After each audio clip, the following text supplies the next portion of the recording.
Hello students, कैसे हैं आप लोग।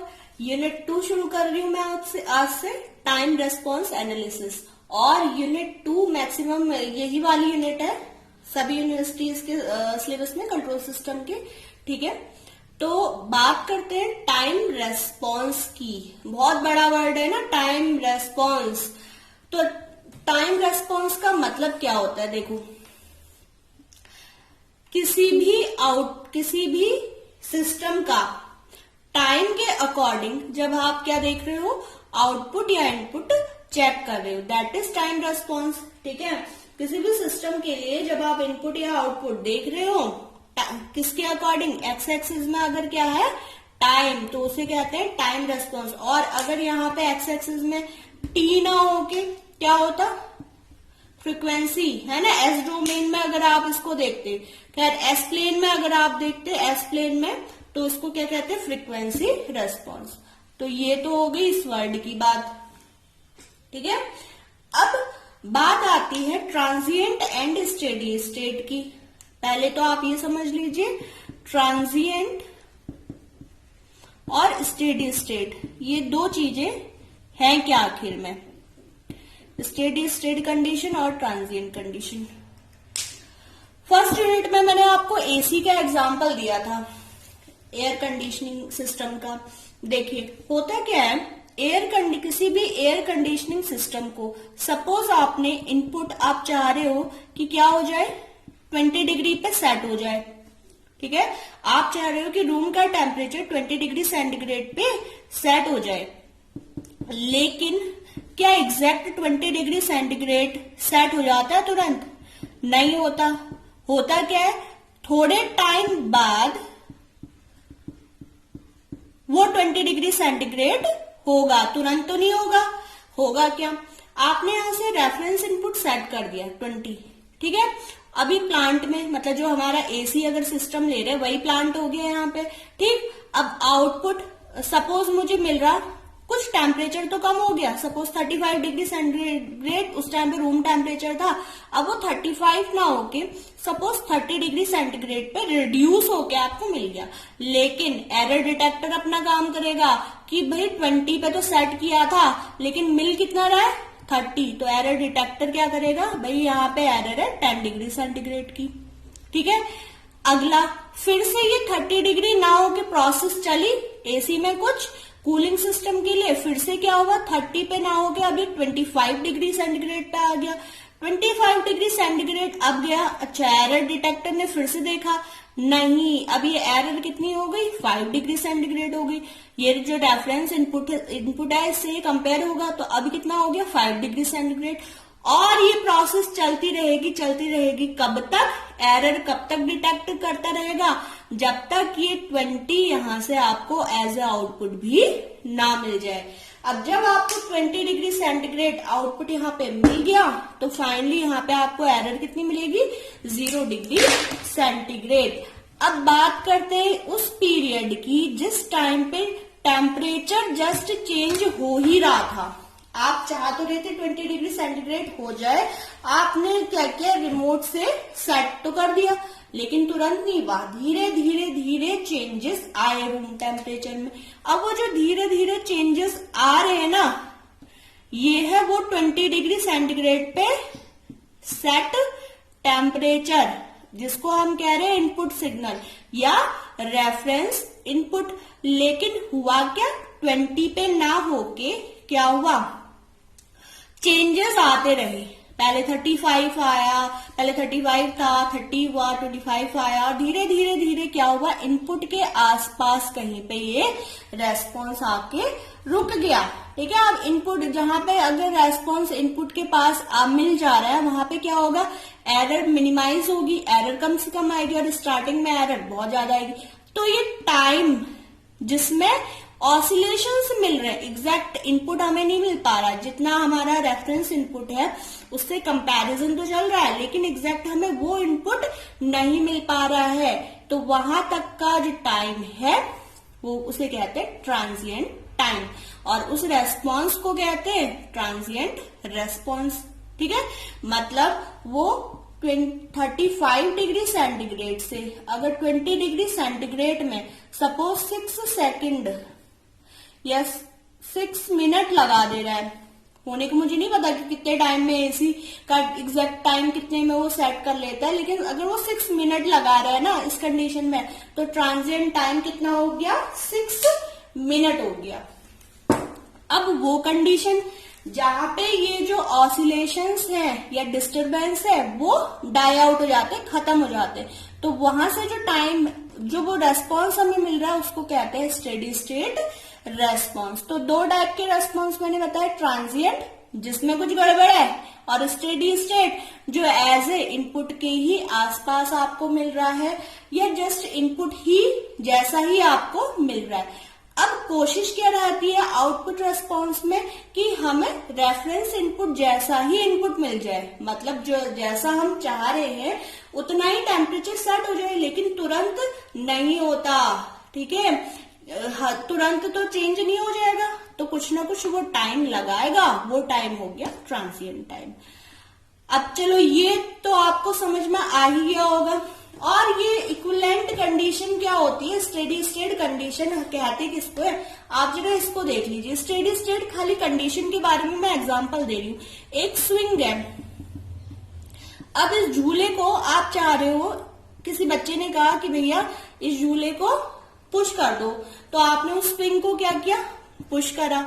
अब जो जिस कंडीशन में पहले था वो तो उसकी इक्विवेलेंट कंडीशन है ना, अभी स्विंग करने के बाद धीरे धीरे स्विंग करा, लेकिन लास्ट में क्या हो जाएगा, ये अपनी फिर से इक्विवेलेंट कंडीशन जिस पे था उसी में तो आ जाएगा, ये हमेशा स्विंग करता रहेगा, नहीं करेगा ना।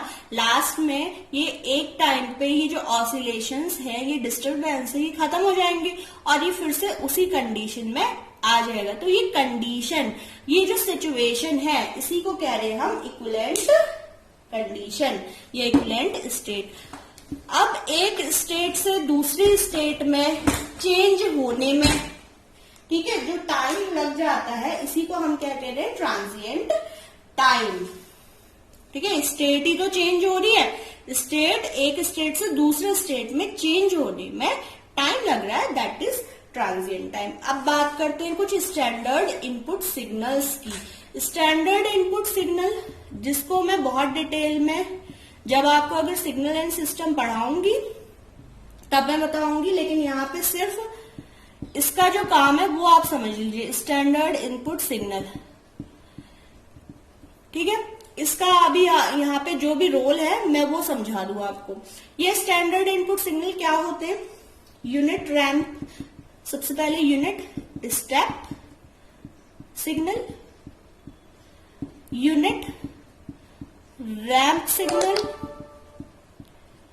Unit impulse. पैराबोलिक भी होता है लेकिन इसमें ज्यादा भी रोल है नहीं। देखिए यूनिट स्टेप सिग्नल के लिए 1/s होता है ना। यूनिट स्टेप सिग्नल का जो रेस्पॉन्स होता है कितना होता है, फ्रीक्वेंसी डोमेन में या लाप्लास ट्रांसफॉर्म करके 1/s। रैंप का आता है 1/s², इम्पल्स का होता है 1, और अगर पैराबोलिक सिग्नल होता है यूनिट पैराबोलिक, उसका हो जाता है 1/s³। सिर्फ आपको इतना ही पता होना भी चाहिए। और अगर आप बहुत डिटेल में पढ़ना चाह रहे हो तो आप बहुत अच्छी अच्छी बुक्स हैं, ठीक है, आप उनसे पढ़ सकते हो। लेकिन आपको अगर टू द पॉइंट पढ़ना है, आप भी लास्ट टाइम आपको होता है कि अच्छा अब पूरा सेमेस्टर खत्म हो गया, चलो लास्ट टाइम पढ़ ही ले, तो उन स्टूडेंट्स के लिए ये काफी है, ठीक है। डिटेल में जाना तो टाइम आपका, अब तो आपका टाइम खराब होगा, लेकिन आप पढ़ सकते हो डिटेल में, ठीक है। तो अब बात करते हैं time response of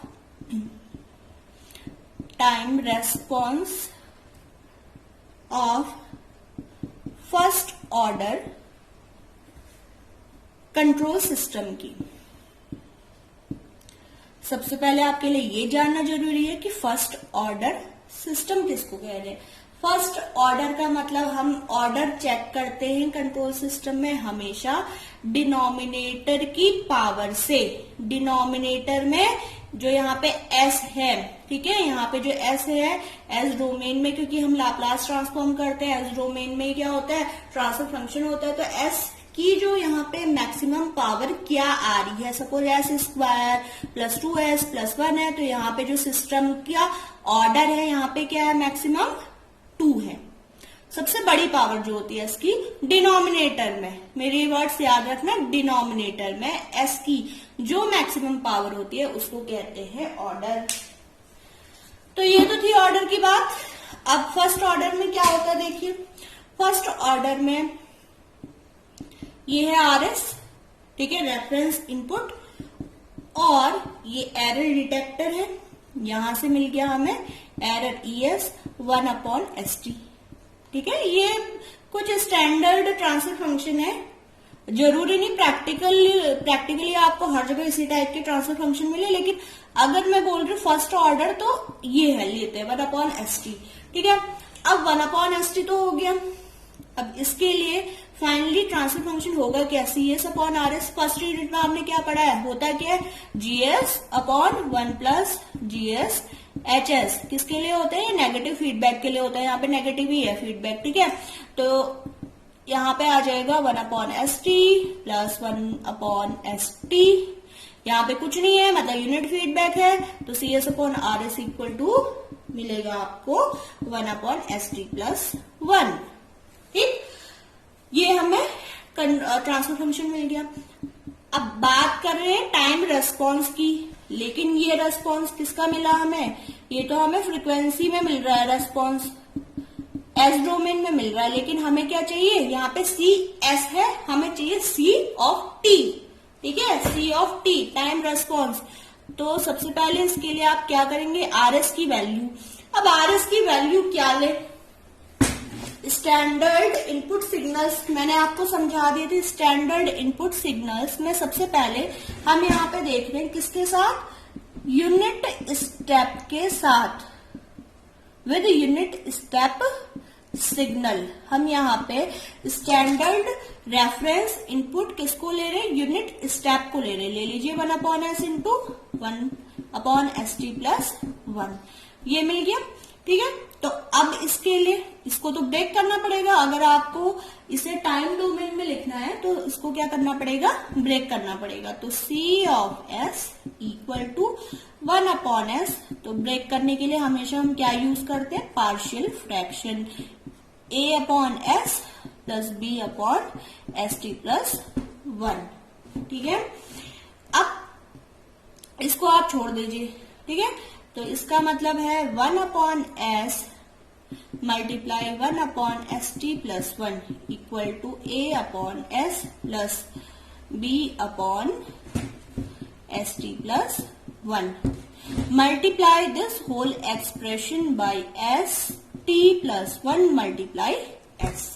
partial fraction करने की मेथड है, आपको डिटेल में पार्शियल फ्रैक्शन आपने पढ़ा होगा मैथमेटिक्स में। अब इसको मल्टीप्लाई कर देंगे तो, और तरीके सबके अलग अलग है, चाहे आपको क्या पता दूसरी कोई शॉर्टकट आती हो फाइंड आउट करने के लिए, आप वो यूज कर सकते हो। तो यहाँ पे क्या हो जाएगा, दोनों साइड मल्टीप्लाई होगा तो ये S से S तो कैंसिल हो जाएगा, क्या आएगा ST प्लस 1, और यहाँ पे ST प्लस 1 से मल्टीप्लाई होगा तो क्या बचेगा, S, ठीक है, यहाँ पे बचेगा S।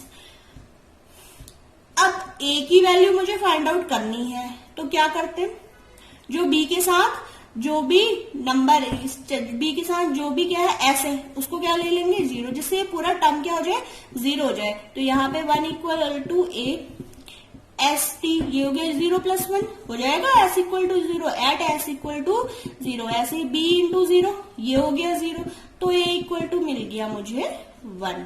तो एक कोएफिशिएंट तो उसका मिल गया। ऐसे ही दूसरा कोएफिशिएंट जब आप फाइंड आउट करोगे, दूसरा कोएफिशिएंट आप फाइंड आउट कर ही लोगे, तो ये मिलेगा आपको -t। कर लेते हैं, ऐसे भी कोई नहीं।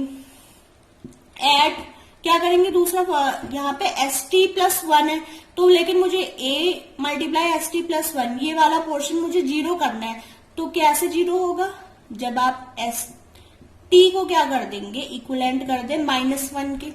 जब यहाँ -1 आ जाएगा, -1 प्लस 1 0, और ये पूरे को 0 बना देगा, तो यहां से मिल रहा है S इक्वल टू -1/t। तो इसका मतलब आपको वैल्यू चेक करनी है eight S equal to -1/t, ठीक है। तो 1 equal to A, S equal to -1/t, ये तो हो गया पूरा 0 और b की जगह आएगा -1/t, तो b इक्वल टू मिल जाएगा -t, b हो गया -t, a हो गया 1, तो इसको सॉल्व कर लेते हैं। सी एस इक्वल टू क्या मिला, यहाँ पे वैल्यू a और b की रख दीजिए, 1/s -t/st+1। ठीक है, अब आप आराम से इसका पार्शियल फ्रैक्शन निकाल चुके हैं। अगर आप पार्शियल फ्रैक्शन इसका निकाल चुके हैं तो अब आप क्या कर सकते हो, दोनों साइड एस डोमेन में है लेकिन हमें लाना किस में, टी डोमेन में। क्या करेंगे, दोनों side Laplace inverse transform use करेंगे। तो Laplace inverse of C S T domain में लाने के लिए Laplace inverse of this whole expression, ये हो जाएगा। अब मैं इसको कर रही हूं पूरा रब, ठीक है। अब इसको ऊपर लिखते हैं, लाप्लास इनवर्स कैसे निकालेंगे इसका, देखिए ये पूरा आप नोट कर चुके होंगे, वैसे तो बुक में भी मिल जाएगा आपको, लेकिन आपको समझना हो तो आप नोट करते जाइएगा। तो यहां से मिल रहा है आपको सी एस इक्वल टू, ए की जगह पे रख दिया मैंने 1/s -t/st+1। दोनों साइड आप ट्रांसफॉर्म कर लीजिए, इनवर्स ट्रांसफॉर्म, तो ये मिल जाएगा C of T equal to Laplace inverse of 1/s -t/st+1। तो C of T equal to Laplace inverse 1/s क्या होता है, यूटी, ठीक है, और माइनस यहाँ पे st+1 है, ठीक है, यहाँ पे क्या है st+1। तो आप एक चीज कर सकते हो, माइनस आप बाहर कॉमन ले लो, लाप्लास इनवर्स t को अगर आप यहाँ पे ले जाएं डिनोमिनेटर में तो s+1/t आ जाएगा, ठीक है, s+1/t। तो C T equal to U T minus Laplace inverse of s+1/t कितना हो जाएगा, e⁻t/t, ठीक है, ये मिल जाएगा e⁻t/t, इतना मिल गया, मल्टीप्लाई यूटी, ठीक है, यूटी तो रहता ही है इसमें, तो C T equal to U T bracket 1 -e⁻t/t, ठीक है। तो ये तो हो गया आउटपुट रेस्पॉन्स। अब बात करते हैं एरर की, तो ई टी इक्वल टू क्या हो जाएगा,